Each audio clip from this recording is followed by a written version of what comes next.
Good evening from Vietnam. Good afternoon to you, Keith. Thanks a lot for spending your afternoon to join our insight sharing and share your stories to our global audience and on behalf of the listeners around the world. Thank you.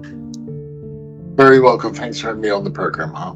Have you been to Singapore before? You've been to Australia, Hong Kong, but yet been to Vietnam. So the next time you put it on, a travel plan, maybe Vietnam is a good destination. You have new friends here, okay?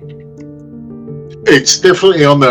I think I mentioned to you in the sort of preamble that when I'm scrolling through my Instagram and etc., and I see a beautiful picture of an exotic location, often it ends up being an island off Vietnam or Vietnam itself. So it's a great pleasure. So yeah, I'm really excited about the prospect of visiting one day.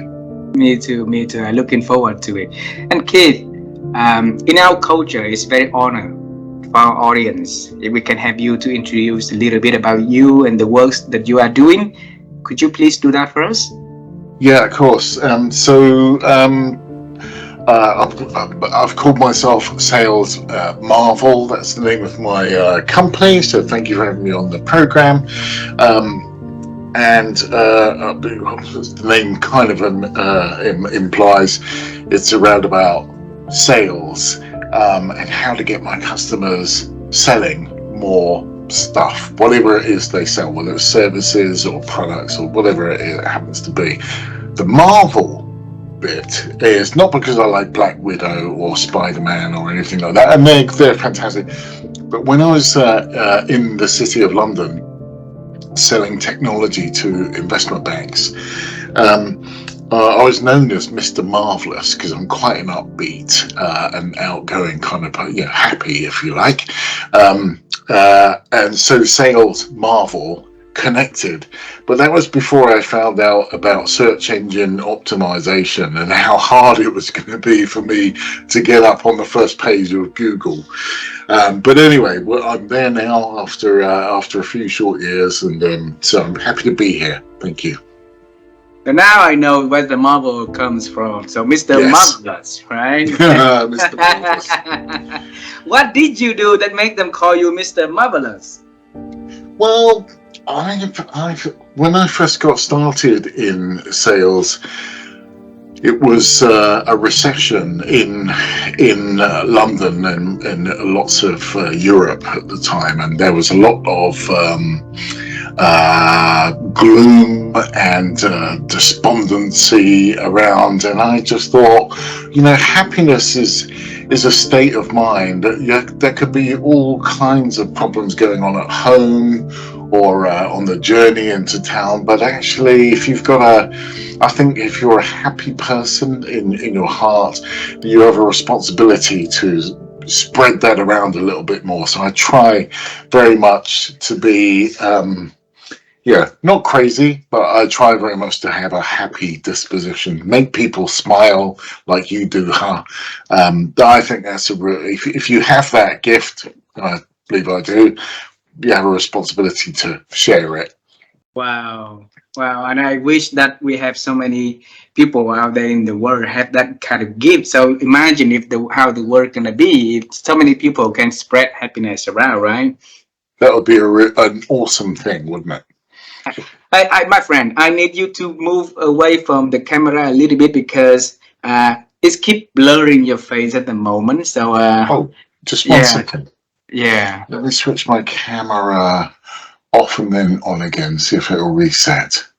Yes.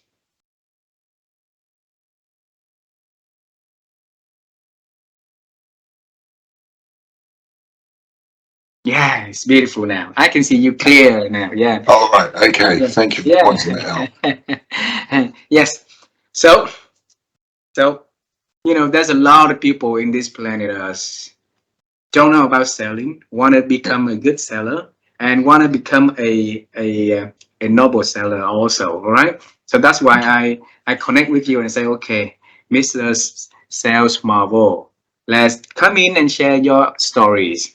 And the conversation we are having today is all about you and allow us to travel time together first to figure out the journey that takes you to what you are doing today. Okay. Goodness. Okay. Okay, so when I was a little, I always wanted to become an astronaut. Travel in different planets seems to be very cool for me, but life didn't give me any chance to do anything, close to what I wanted to do. So I wonder, when you was a little boy, Keith, what was your dream about your future self, though?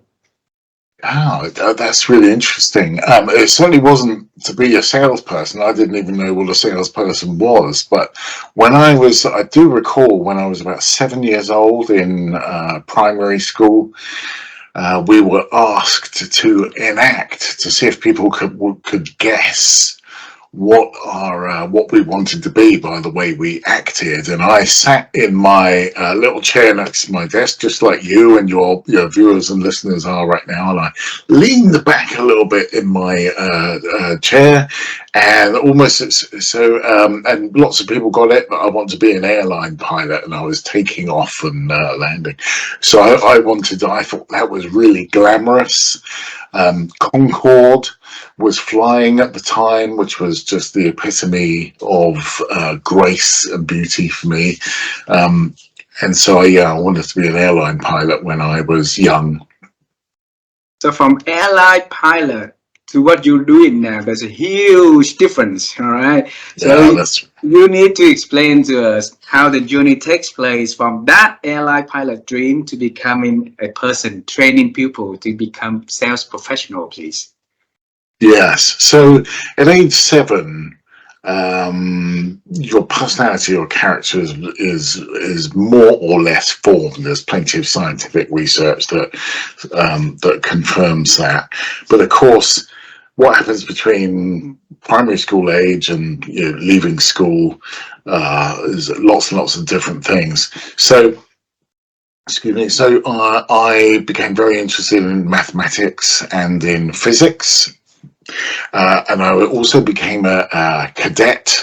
I don't know if you have cadet, but it was for it called the Air Training Corps. So as a teenager, you could join an organisation that would be affiliated to the Royal Air Force. We have the same with the Army and the Navy as well. And I became very interested in flight, and it was sort of unconsciously taking me closer to perhaps achieving my dream of becoming a pilot. Um, uh, and they stopped recruiting. I don't know what the reasons were at the time, but when I left school, I just couldn't get the right timing between me leaving school and needing a job. Mm. And the Royal Air Force actually recruiting people to train them to be pilots. So it wasn't meant to be. And I joined a telecoms company, BT as it's known, which is the national carrier here in the United Kingdom, and became an engineer.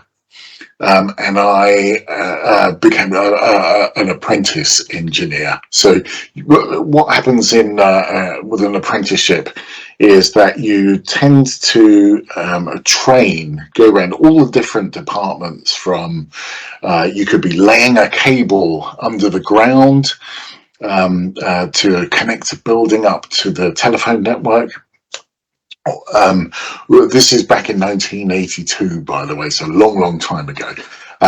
So no such thing as a mobile phone, no such thing as social media or anything like that, but business still needs to talk to each other.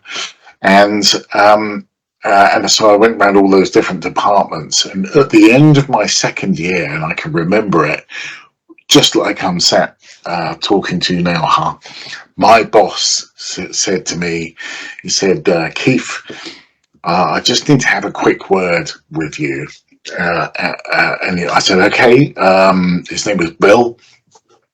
Bill, how can I, what's wrong? What have I done wrong? He said, well, you haven't actually done anything wrong. He said, but I can tell you now that you are much better with people than you are with hardware. With technology. And that was a very diplomatic, a very polite way of saying he's going to move me to a different department, and that was going to be what they called customer support group, which is a very early definition of sales. In sales, we're always helping customers.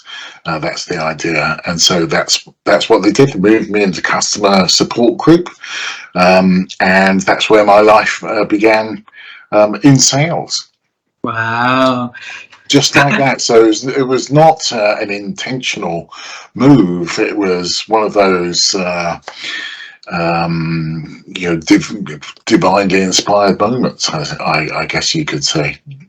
So it's around 1982 you joined that organization, and 1994 you moved into in the sales position. It's 40 years already in the professions, though. Yeah, thank you for that. Did you ask Bill why did he decided to move you into a new department? Because if you're good at people, you can join, human resource department. Back then, I think it's called personnel department, right? Yeah. Or you can move to any other departments. But then he decided to move you to the customer support that paved you the way into the sales profession for the past 40 years. Did you ask him why? I never did.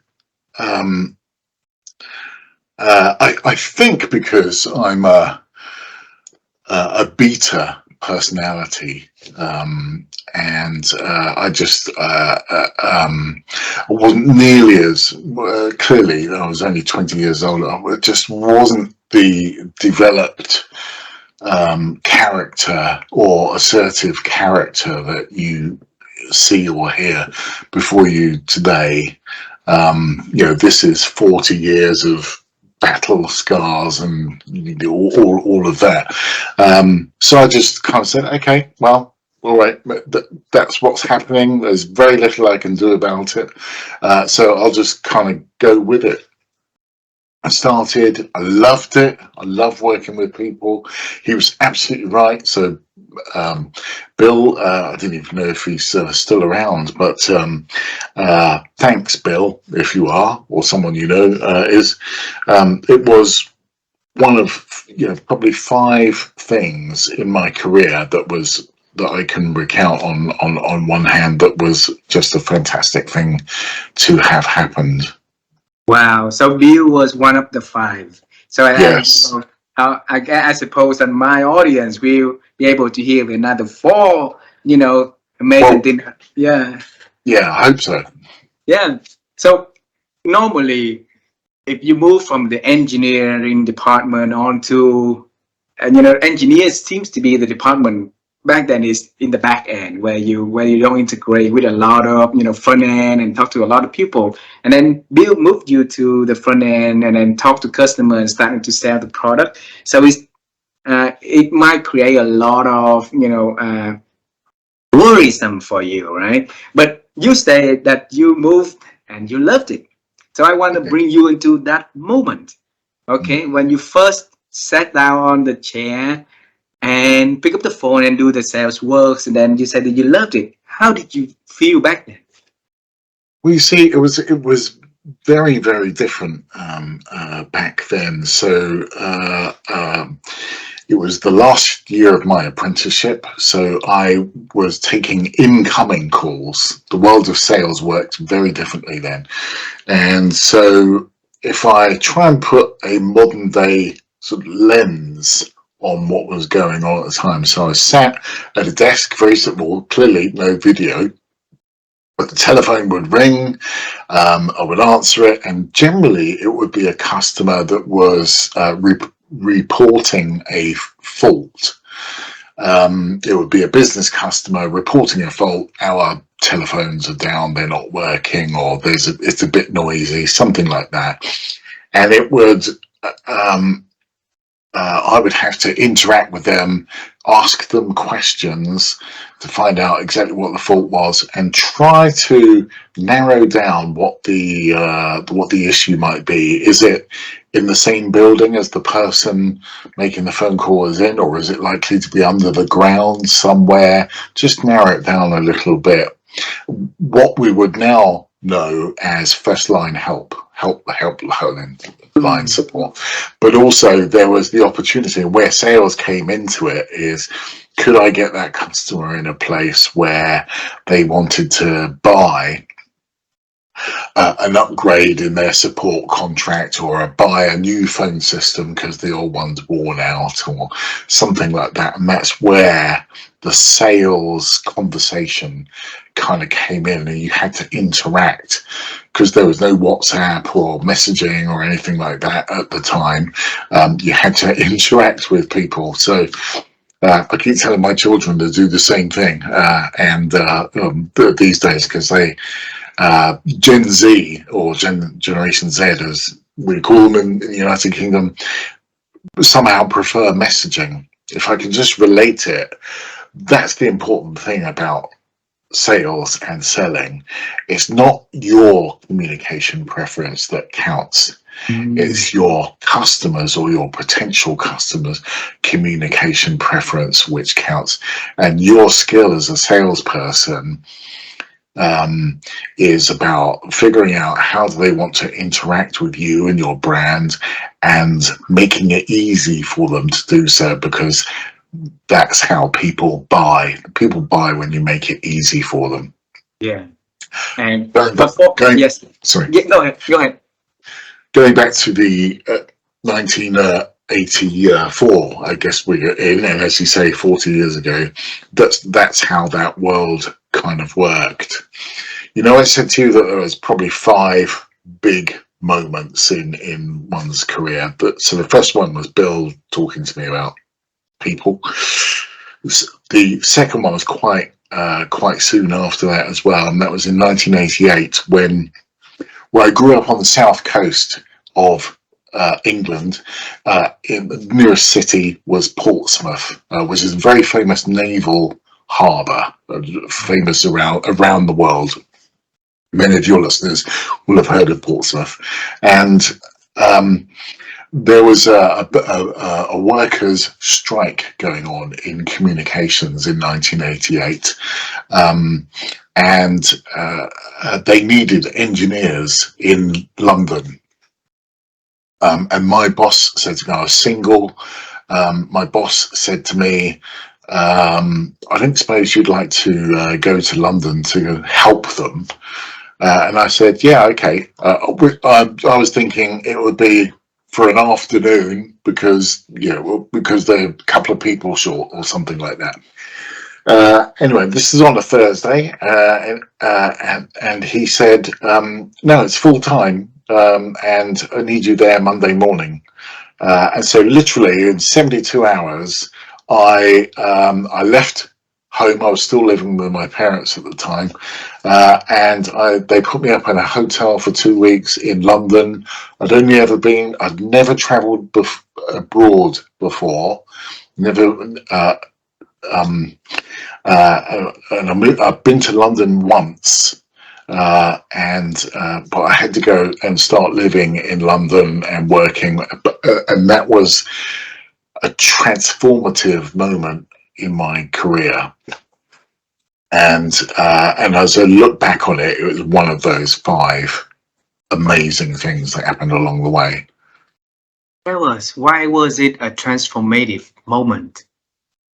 Because I think it was a number of things that were going on in the world at that time. 1988 was certainly in the city of London, which everyone now knows is one of the capital markets locations in the world. The 3 top ones being between New York, London, probably Tokyo. No offense to the Vietnamese Stock Exchange, but in terms of the amount of capital raised, probably those 3 locations. So London is automatically a place of interest. There was the what's called the liberalisation of telecoms, which is one of the industries, as well as financial services, since the 1980s, which has absolutely exploded around the world. And VTEL being a case in point in your own part of the world, huh? So BT all of a sudden had lots of competitors, such as Mercury, and banks were trying to globalize. All of those things came together in one, almost like the creation of a new universe, if you like. I think there was a new business universe being created in some sense, and I was very lucky, completely not by design, completely serendipitous, that I was thrown straight in at the deep end, if you like, and I absolutely loved it. You could sink or swim, and I was very fortunate that I was able to swim. Wow. Normally, if I was a boy from a man from a small city, go to the big city, and London, it was like you say, is always the biggest, one of the biggest city in around the world, right? With a lot of, uh, a lot of activities back then. Normally a normal person like me will get scared, right? Right? But Yeah. you got excited and you got immersed into that transformative one. And I believe that there's a lot of people we need to have to understand that aha movement, because there's a lot of aha movements in their life, but they let it passes by, right? So Yeah. so tell us, in your head, how did you feel and absorb those strange things into your head though? Well, it's really difficult to articulate that, but you're right. When I got to Waterloo railway station, which is your sort of entry point on the railway system into London, and there would just be masses and masses and masses of people going here, there, and everywhere to their destinations. I'd never been on the London Underground before, and if I'm honest, I don't want to go on there again now, because I'm just not big with lots of crowds or anything like that. But anyway, so it was just madness in a positive way. It was just exciting and busy, and business was being done. And going back to my childhood, where we were not necessarily poor, but there wasn't much money around, and I had always aspired, dreamt of owning my own home, or going on nice holidays, or starting a family, and all those ambition type things.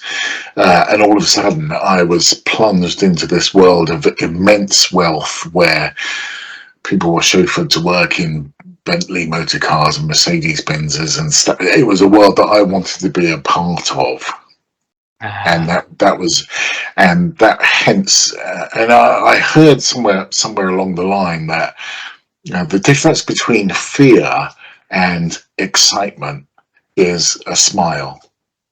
Wow. So I had that brought a smile to my face, so I think I was more excited about that opportunity, even though I knew no one in London. But I was determined to find a way to make it work. So how is that new journey evolve after that? After that 2 weeks, stay in the hotel, get Yeah. adapted in the new city, and then how did you accelerate in your sales career? So well, first of all, I stayed with BT for a couple of years after that. So, but once I found my way around the market, how London was working, etc., I got hired by a very small company. There was only about 20 people in the company. So I got from a company with probably 100,000 employees to 20 people selling telephone systems. And that was the more traditional SDR or telesales environment. So it was very hard on the phones, no incoming calls. It was all picking up the phone, smile when you dial, all of those kind of things. And so I don't know what movies your viewers tend to think of when they think about telephone sales, but you know, the pursuit of happiness, Yes, yes. I if you was know the thinking one with about what, that beautiful movie. Yes. that's probably the closest into it in terms of authenticity, if you like. Luckily, I had a home to go to, whereas Will Smith is effectively sleeping rough with a little boy. But anyway, so but that was it. It was relentless on the phone. I'd had no training other than perhaps one or two people around me that had been there a few months longer that, oh yeah, try this, try that. So you might call that coaching these days or mentoring, but there were no formal sales training programs. Um, and this isn't one of the five, but one particular incident, if I can just talk about this, is that they had a competition.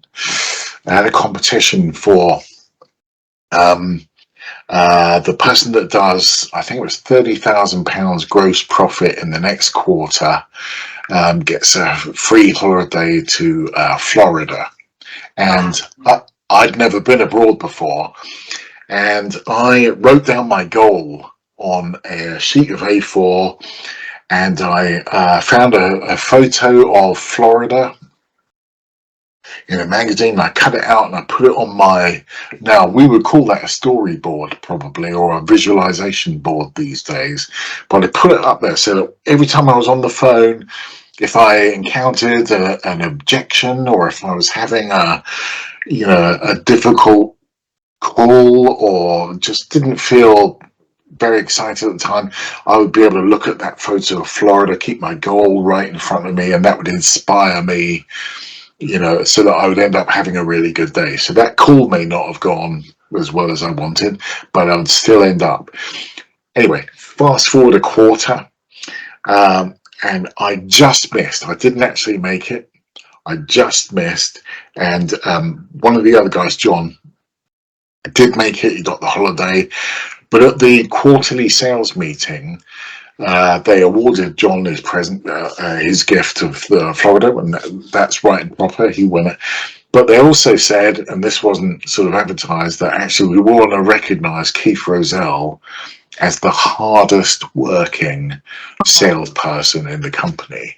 And that was, it wasn't advertised as a second prize or anything like that, but they wanted to recognise the example, I suppose, that I'd set for others to visualize what you wanted, keep it in front of you. And I think that's a good practice even today. Focus on your goals, because that gets you through all the rubbish that goes on in our lives from time to difficulties that go on in our world from time to time. So it was a real key moment of learning for me. My prize, apart from the recognition, was a helicopter flying lesson. And it didn't feel like a prize because I'm really, really terrible with heights. Sometimes it's all I can do to stand up on my own. But anyway, so all of a sudden you're getting the joystick and you're going 1,000 feet off the ground. And my goodness, I was breaking out in a sweat. But it was a reward for having this thing. So I valued it in that sense. A person afraid of heights actually wanted to become a pilot captain at 7 years old. That's a really good point. That is a really good point. Yeah. Okay, I need to validate this one thing, because you were new into the selling back then. All right, you got what so-called coaching or mentoring by people been in there before you a few weeks or so, but you wrote down your goal, and then you found the picture of Florida as a visualization technique to help you to focus on the goals and the outcomes you want to be.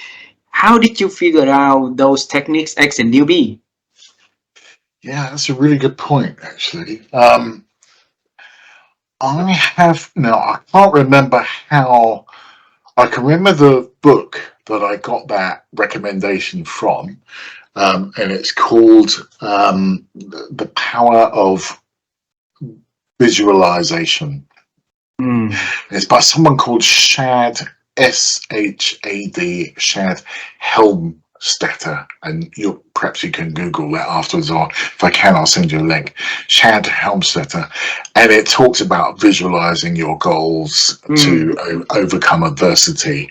And it was around personal self-development, which is a really big subject now, Yeah. but wasn't a very well-known subject area before. I've always been an avid reader, so I'm always reading something. So that was the book that I got from, but I can't remember exactly how I came across the book, but that was where it started. Beautiful, beautiful, and thanks for sharing. We Oh, have time sure. for the other three. We have time for the other three special Yeah. moments in your life. So let's move to the third one. So I think the third one will be. Gosh, there are a few to choose from. Okay, they may not be in order. So, Yeah. okay, but I've been used to selling, everything from sort of broadband that we call it today, to mobile phones, to phone systems, stuff like that. Stuff that would cost between £50 a month and maybe £10,000 a year, something like that. But some fairly small scale sales, what we might call low cost but high volume. Mm. One of the other pinnacles, one of those five memorable moments, will be when I closed a deal many years later, a software outsourcing deal with a telecoms company. It was worth over $1.3 billion. $1 billion. Billion dollars, one point. So that would be a memorable moment for me. Now, in between those times, I had closed some larger deals over £1 million. That was a key moment. £10 million, things like that. And had lots of training. Sales training had become a more mature kind of deliverable or service, if you like. There was much more learning going on about why people bought and what the skills that you needed to be good at selling. Mm. And I think, but I'd never sold anything remotely as large as something like that. But do you know what? What I figured is that the principles of selling are pretty much the same, whether you're selling that £50 a month broadband, gym membership, or whether it's a gigantic outsourcing contractors. The principles are the same. It's about identifying why your customer is in the market. What is the pain that they've got that you want to take away? What's the problem they need solving that's going to compel them to part with their hard-earned money, whether they're an individual consumer like you and me, or whether they're a big corporation? What problem are you solving for them? Mm. And in that respect, the principles of selling are pretty similar no matter what you're selling. It's true that in doing a big deal like that, there are more people involved, Yeah. and so that's a complexity that you don't often have with smaller pieces of work. But by and large, the principles are the same. You have to keep everyone happy. Yeah. Wow. Wow. Imagine a person selling £50 contract a month to a $1.3 billion contract. Is a huge gap in between, right? And like you say, there's some achievement in between, from 10 million to 20 million and stuff like that, to build you the confidence, right? So Yeah, even that, the principle is the same, right? But the yes, complexity, like you say, was different. and the bidding involves a lot of big competitors also. So I've been through that whole moments a lot also, for excitement and worry and stuff like that. So you seems very calm along the way. Teach us how you can keep your nerve, calm when you know that the result's gonna come in sometime soon for the bidding and stuff. Such a tough question to ask, um, or answer rather.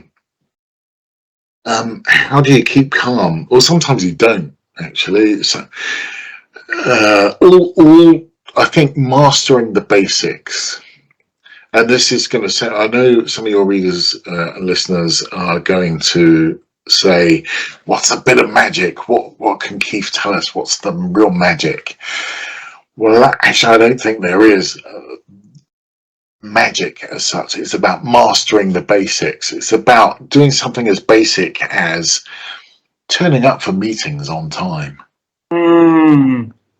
Um, respecting your customers' time. So turn up on time in the right frame of mind.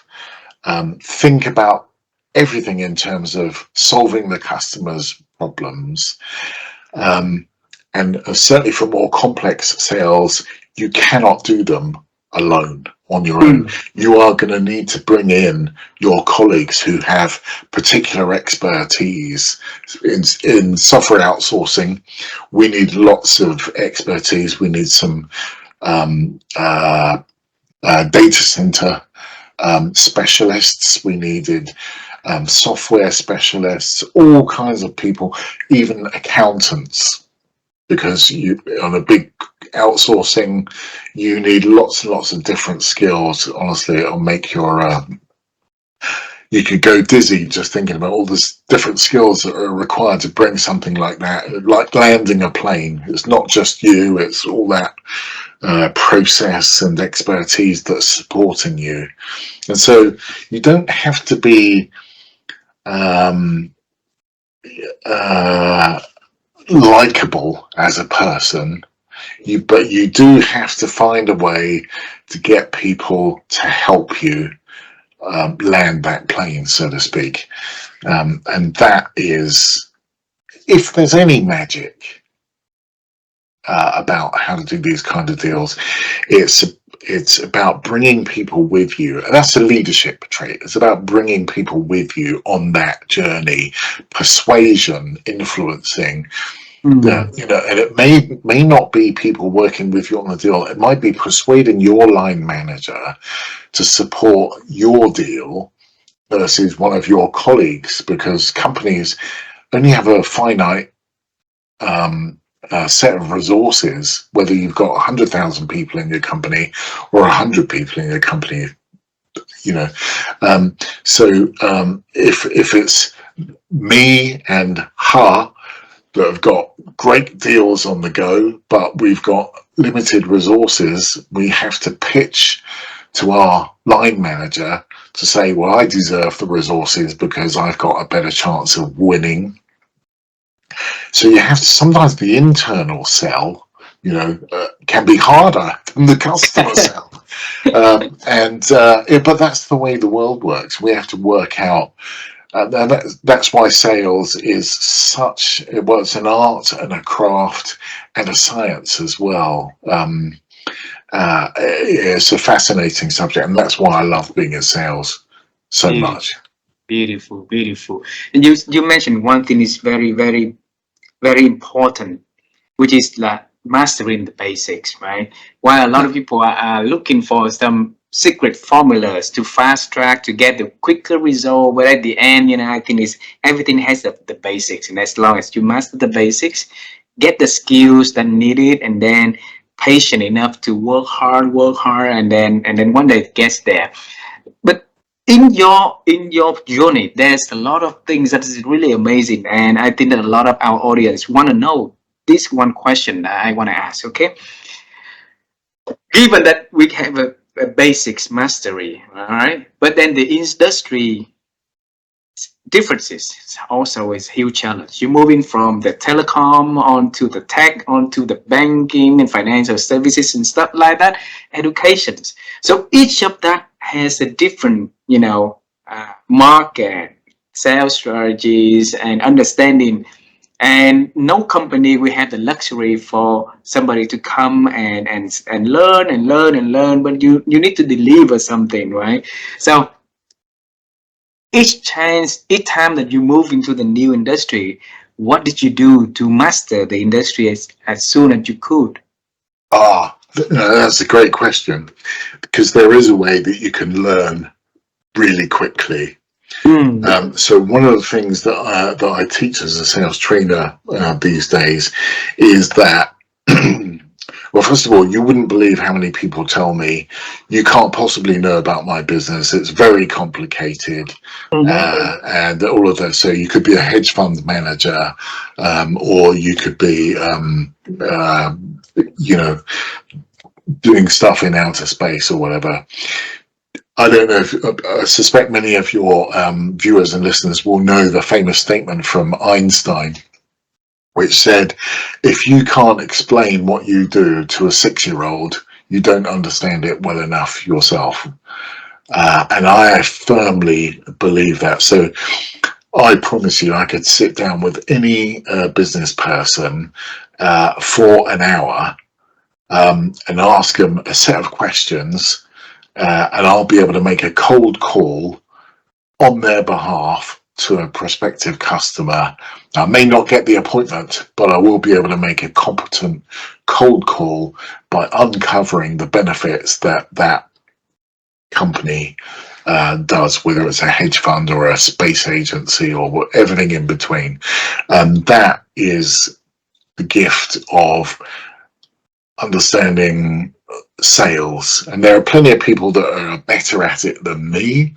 They're certainly better at promoting themselves as a go-to person, but that skill is what I want to help, shall we say, Gen Z or Gen Z acquire that skill, and that's the mission for me in chapter 2 of my sales career. Wow. Yes, and I want to get into that chapter 2. Okay. Yeah. So, what motivates you to start mentoring and coaching to build the next sales generations? No. Well, I'm doing 2 things in my business at the moment. There's the typical for-profit, where I'm sales coaching and mentoring for money, because I've still got bills to pay and all of that, as have we all. But the other part of me, my business, is where I'm working with business schools and graduates, and sometimes senior schools as well, so the university age 16, 17-year-olds, promoting sales as a worthy profession, if you like. So my aspiration, if you like, I'm sure the same is true in Vietnam, but if you're a lawyer or an accountant, a so-called profession, you are regarded at a different status in society. Often. It shouldn't always be that. I believe every person is worth the same, but these are professions that are quite highly esteemed, maybe being a doctor as well. I think sales, I live from the day then that is perceived as a worthy profession at the same level as being a doctor or an accountant or a lawyer, because I believe that's the way the world works. Is nothing happens unless somebody sells something.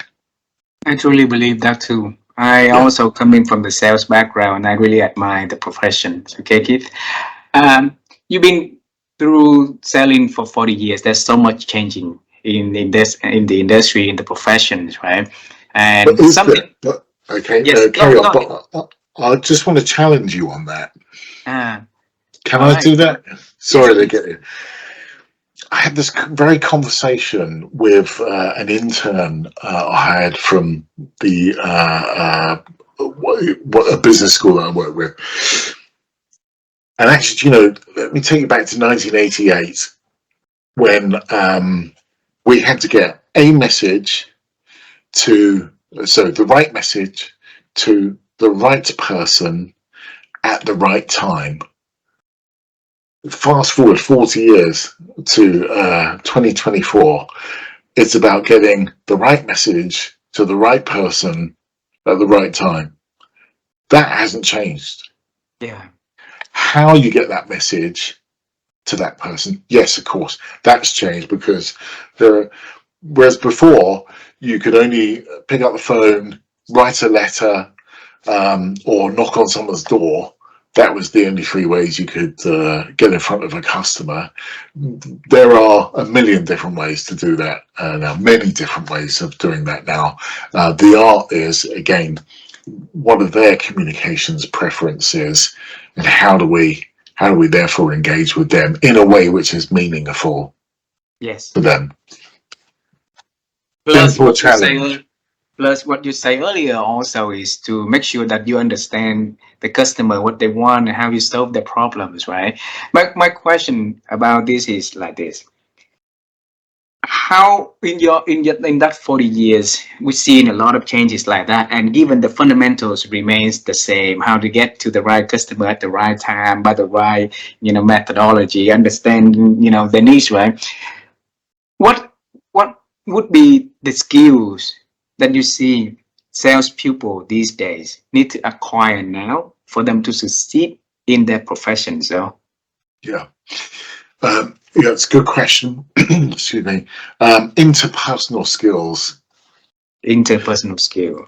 So, what certainly is often known as soft skills. So, and I certainly don't want to devalue mathematics or physics or any of those things, or STEM subjects as they're often known. But soft skills like how to build rapport with someone else who may not even be in the same room, such as you and I right now, such as your viewers and listeners. How can we build rapport with that audience? How to build trust. So I might have rapport with you, but you may not trust me, and trust is built over time, just like rapport. Learn how to do those things. There's a great line in Gladiator. Do you know the movie Gladiator? Do you know that one? Yes. Yeah. Okay. Russian crown. Yes. What? Yeah, that's the one. There is a bit kind of halfway through where I think it's Proximus, which is the Gladiator school owner, the guy with the beard. He says to Russell Crowe, "Win the crowd, and you will win your freedom." Yeah. I remember that. Okay, so that is about, again, do you remember I said you had to bring people with you on their journey? They have to want to support you. You cannot do things on your own. They have to support you. And that mix of skills, of rapport, trust, all of those things. And that's why I believe sales should be held up as a profession in the same regard as legal, accounting, doctors even. There you go. Did that answer your question? Sorry, I might Yes, have. interpersonal skill. And when you said the interpersonal skill, it's very broad also. So I want to go to that specific of state management. Uh, in your own approach, how did you get the people to like you, to support you, to be with you, and to trust you over the course of working? Give us your best advice, though. Well, if you assume that we go to work and the colleagues that we're working with in general have similar goals to you, we want the company to succeed, we want to win business, and so just as you need to understand your customers' world, and what problem you need to solve for them, you need to understand your colleagues' world as well. They're going to have perhaps a different set of KPIs or metrics laid down for them, such as I don't know.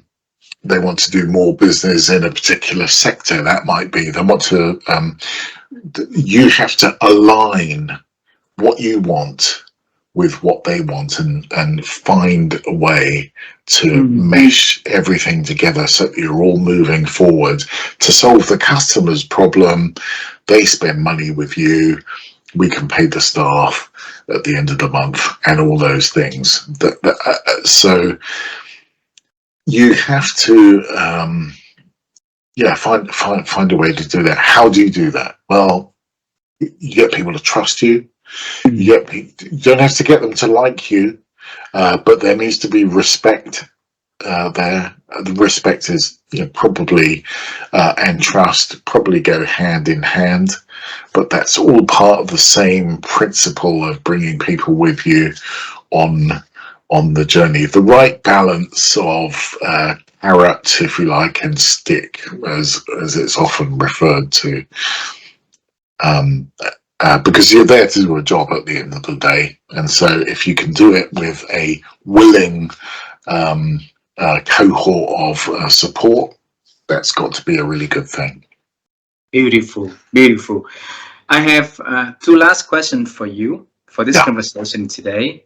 Although you still have another two more moments in your career and the book that we need to maybe bring you back to another conversation and talk about that. All right. I need to respect the timeline of the conversation. So my wife and I, the first question is, my wife and I, we are on the quest to help people to make their thinking improved.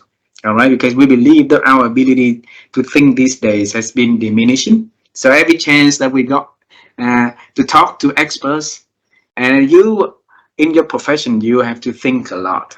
Think for the team, internal, think for the external, things for so many factors, right?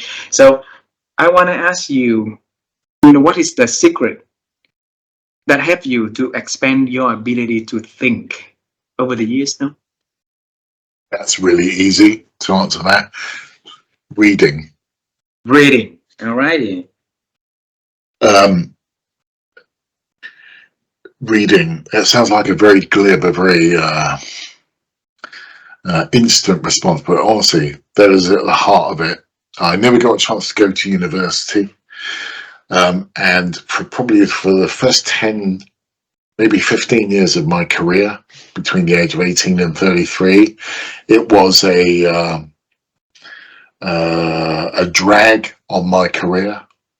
But by the time I'd read loads and loads and loads of books like Dale Carnegie, How to Win Friends and Influence People, 100 years old, that book, but it's still as true today as it was 100 years ago.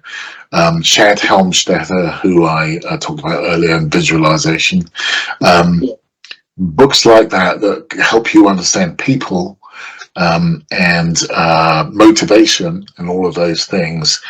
That is single-handedly what's going to moved me to the point whereby I was confident to engage with people. Most people I work with these days have been to university, and they would never guess, unless they looked at my LinkedIn profile, they would never guess that I've never been to university, because I look like, sound like, think like they do. Wow. You did one amazing thing, is not only reading, but you also take points from the books that you read and implement them. Yes, and then that's how you put the goals in writing. That's how you put the photo of Florida in front of you. So you have a clear cut of what you want to be, and so it is amazing. Thanks a lot. I have a last question. Yeah. Okay. Alrighty. So we know your past. You wanted to become a pilot. at 7 years old, and things move around, and until Bill move you into a sales role and having a phenomenal career with excellence for 40 years, and now you move into another stage of to help and mentoring and building a new group of excellent salesperson. Thanks for doing that. That is very beautiful. And I also coming from the sales background, so I believe it's a very noble profession. A lot of people don't know about that. It's our job to make sure that they know about that. All right. Yeah, it is. So the next question is about the future. So let's look into some near future, Keith. Is there anything exciting that you are working on you want to share with me and the audience so that we can celebrate with you in advance? Wow.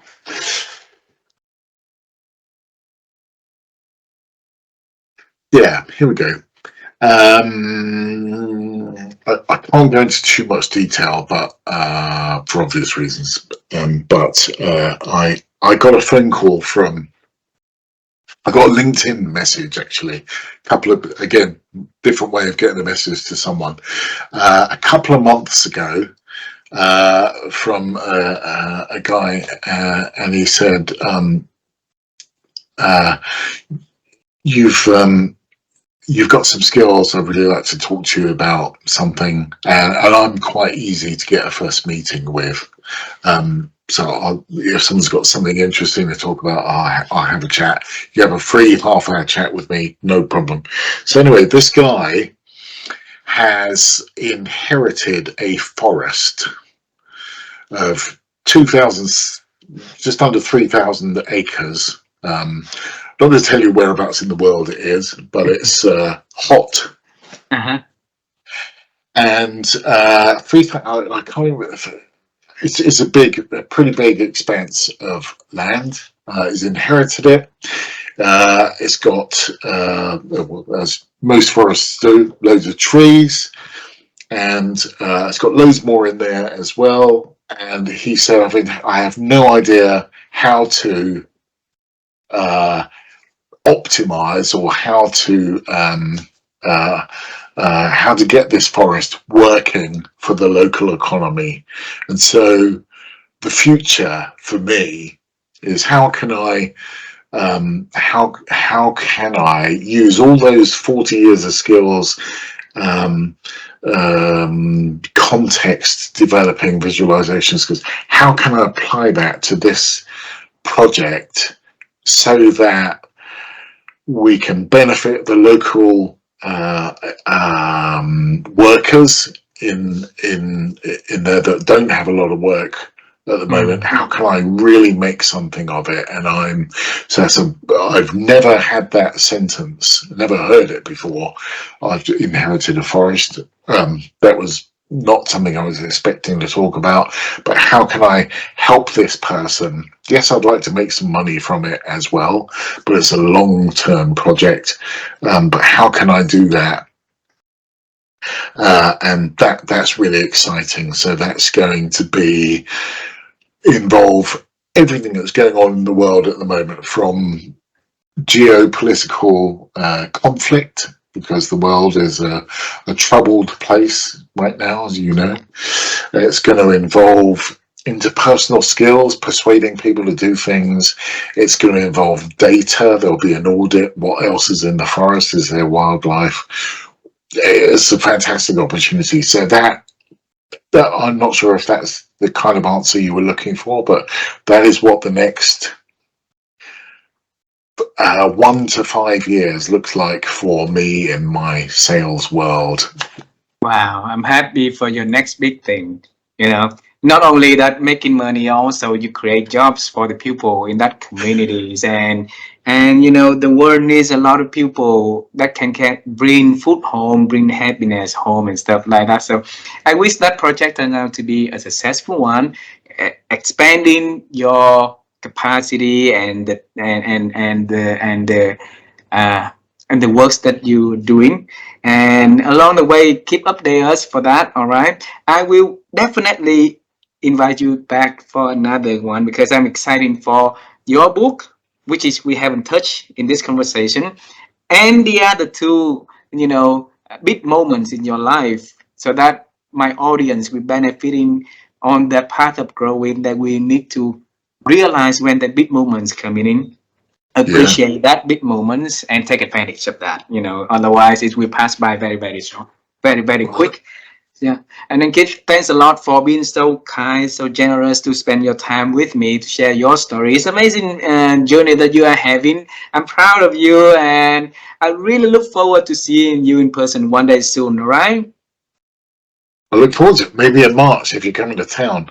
Yeah, maybe in March. Yes, yes, yes, yeah. My friend, I need to let you go to do something else, and then for the day, and send our loves to your family, and I'll see you again sometime. Thank you very much. Thank Thank you. you very much. Bye Okay. bye. Wonderful day. Take care. You too. Bye bye.